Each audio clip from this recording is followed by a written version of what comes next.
Hello, my name is Henry Thrun, and this week's Torah portion is called Vayigash, or And He Drew Near. It covers Joseph reuniting with his brothers in Egypt. Several years ago, Pastor Daniel did an 8-part series called Messiah, Son of Joseph. Based on the description of the final video of that series, Pastor Daniel got through Genesis 45. This week's portion goes through chapter 47. So I'd like to continue in the spirit of that series with today's commentary. Since commentaries are much shorter than sermons, we can think of today's as Messiah, Son of Joseph, Part 8.1. In the original series, Pastor Daniel showed how Joseph is a prophetic typology of Jesus, and the Pharaoh is a prophetic typology of the Father. It's kind of like Deacon Steve's commentary a couple weeks ago. In this week's portion, 2 different groups of people approached Joseph because they needed food. The first group is Joseph's family, the Israelites. The second, the Egyptians. Let's pick up with Joseph talking to his brothers, the Israelites, after he revealed himself to them. Genesis 45:10. You shall dwell in the land of Goshen, and you shall be near to me, you and your children's children, your flocks and your herds, and all that you have. There I will provide for you, lest you and your household and all that you have come to poverty, for there are still 5 years of famine. So here we see Joseph offering to freely provide for his family, despite earlier selling him into slavery. In John 10:17, Yeshua said, Therefore my Father loves me, because I lay down my life, that I may take it again. No one takes it from me, but I lay it down of myself. I have power to lay it down, and I have power to take it again. This command I have received from my Father. Joseph freely provided for his family, the Israelites, despite what they did to him. Likewise, Yeshua freely laid down his life for us, despite our sin. Back to Genesis 45, jumping ahead to verse 16.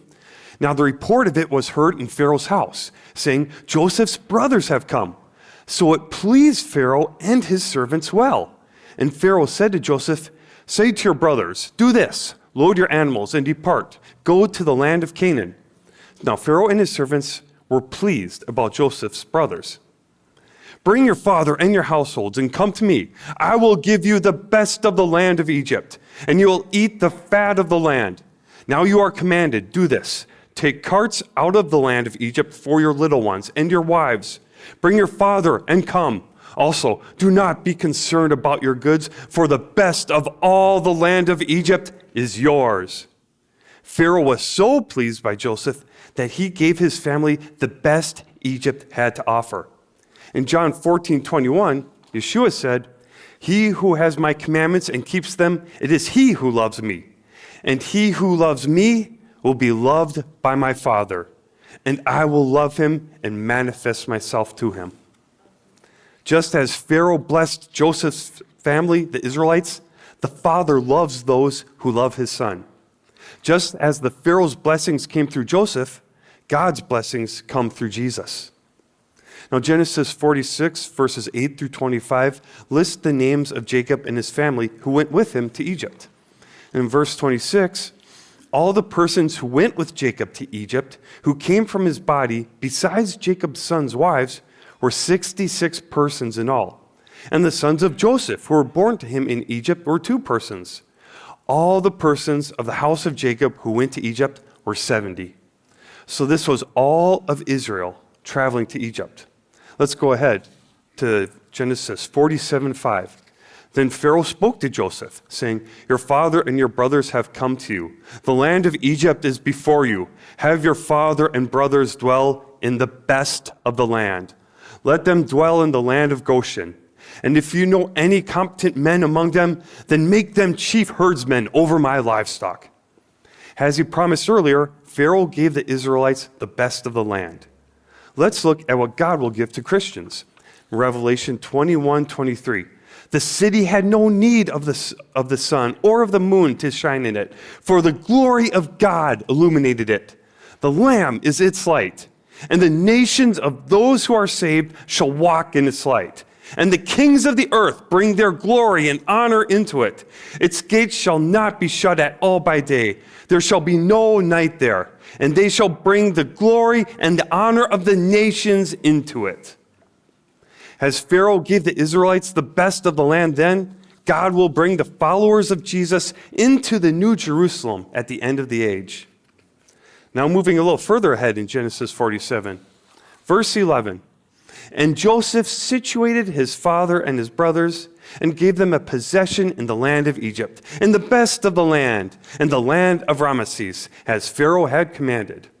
Then Joseph provided his father, his brothers, and all his father's household with bread, according to the number in their families. The Israelites were all taken care of by Joseph and Pharaoh. They received food and were settled in the best of the land. But how about everyone else? Let's continue to the next verse.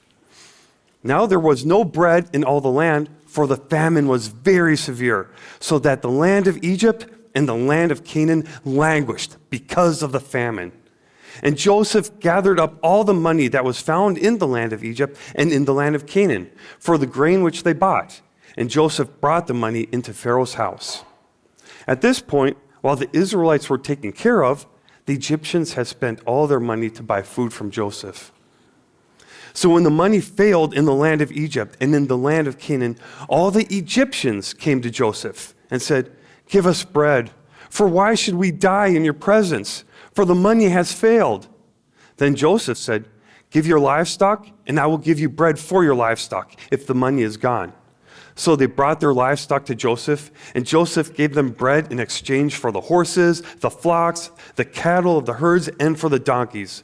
Thus he fed them with bread in exchange for all their livestock that year. So after giving all their money, the Egyptians had to give all their livestock. When that year had ended, they came to him the next year and said to him, "We will not hide from my lord that our money is gone. My lord also has our herds of livestock. There's nothing left in the sight of my lord but our bodies and our lands. Why should we die before your eyes, both we and our land? Buy us and our land for bread, and we and our land will be servants of Pharaoh. Give us seed that we may live and not die, that the land may not be desolate."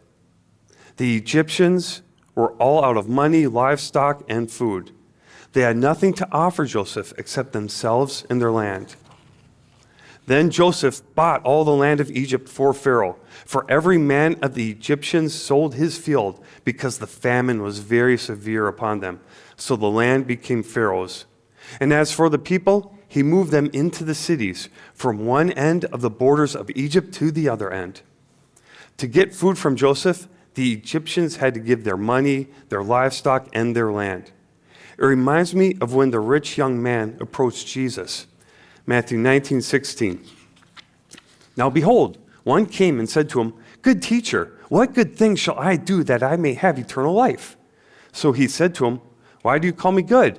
No one is good but one, that is God.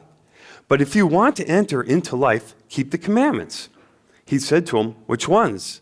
Jesus said, "You shall not murder, you shall not commit adultery, you shall not steal, you shall not bear false witness, honor your father and your mother, and you shall love your neighbor as yourself." He asked Yeshua about attaining eternal life, and Yeshua referred him to the Torah. The young man said to him, "All these things I have kept from my youth. What do I still lack?" Jesus said to him, "If you want to be perfect, go, sell what you have and give to the poor, and you will have treasure in heaven, and come, follow me." But when the young man heard that saying, he went away sorrowful, for he had great possessions. Just as the Egyptians had to sell all they owned to get food from Joseph, we have to be willing to give up everything we own to follow Yeshua. Back to Genesis 47, verse 23. Then Joseph said to the people, "Indeed, I have bought you and your land this day for Pharaoh. Look, here is seed for you, and you shall sow the land. And it shall come to pass in the harvest that you shall give 1/5 to Pharaoh. 4/5 shall be your own as seed for the field and for your food, for those of your households, and as food for your little ones." So Joseph bought the Egyptians themselves for Pharaoh. 1 Corinthians 7:21. Were you called while a slave? Do not be concerned about it. But if you can be made free, rather use it. For he who is called in the Lord while a slave is the Lord's freed man. Likewise, he who is called while free is Christ's slave. You were bought at a price. Do not become slaves of men. That price was Yeshua's sacrifice. Joseph bought the Egyptians themselves for Pharaoh, just as Jesus bought us for the Father with his life. Let's see how the people responded to Joseph. Verse 25. So they said, "You have saved our lives. Let us find favor in the sight of my Lord, and we will be Pharaoh's servants." And Joseph made it a law over the land of Egypt to this day that Pharaoh should have 1/5, except for the land of the priests only, which did not become Pharaoh's. So after earlier saving the Israelites, Joseph then saved the Egyptians. Romans 1:16. For I am not ashamed of the gospel of Christ, for it is the power of God to salvation for everyone who believes, for the Jew first, and also for the Greek. After earlier saving the Israelites, Joseph then saved the Egyptians. It's like how Jesus first came to the Jews, and then his word was spread to the Gentiles. Now, I recommend Pastor Daniel's full Messiah, Son of Joseph series for more on how the account of Joseph was prophetic of Yeshua. As we saw in today's commentary, as Joseph saved everyone who came to him in his day, Jesus saves all those who come to him now. Shabbat Shalom.